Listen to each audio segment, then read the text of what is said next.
19世紀中，銅鑼灣開始填海，漸漸發展成而家嘅香港商業中心。而發展成香港商業中心嘅同時，佢都保留咗唔少嘅傳統文化要素，而且當中發生咗唔少嘅感人故事。而家當我哋一齊去到銅鑼灣，去了解下佢哋嘅故事啦。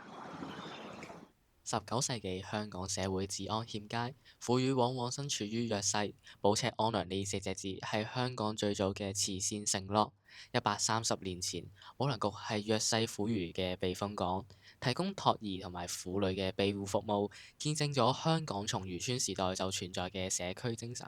今日，保良局歷史博物館將社會賢達嘅愛國情懷以及社區精神完整保存，讓人可以見到香港早期嘅人間溫暖。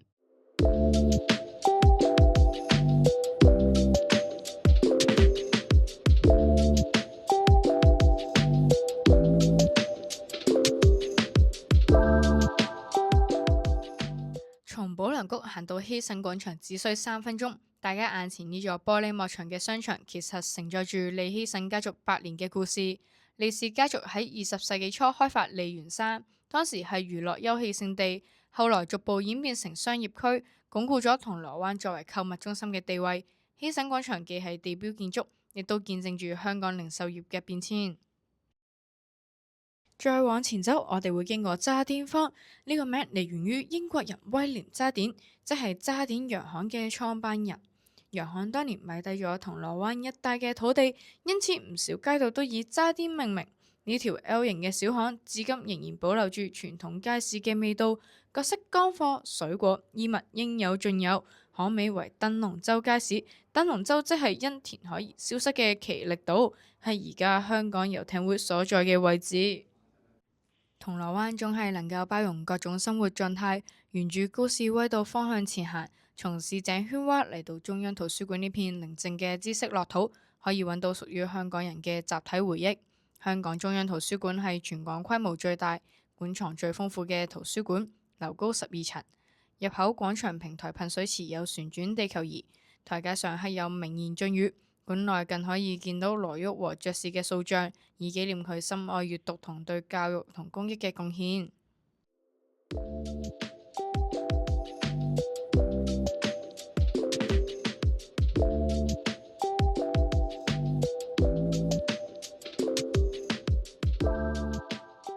維園草地上樹立咗靜靜注視香港百年變遷嘅女王銅像，從佢嘅視角望去，你會發現銅鑼灣嘅與眾不同。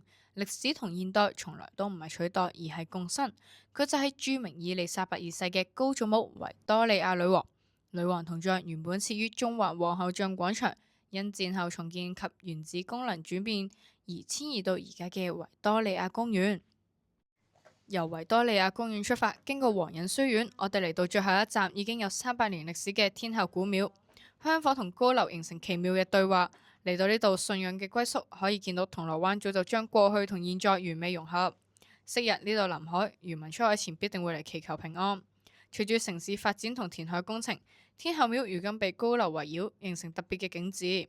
難得嘅係1928年政府規定全港廟宇須由華人廟宇委員會管理，但紅香爐天后廟就獲得豁免，仍然由戴氏族人自行管理，反映咗當年中西制度並行嘅特色。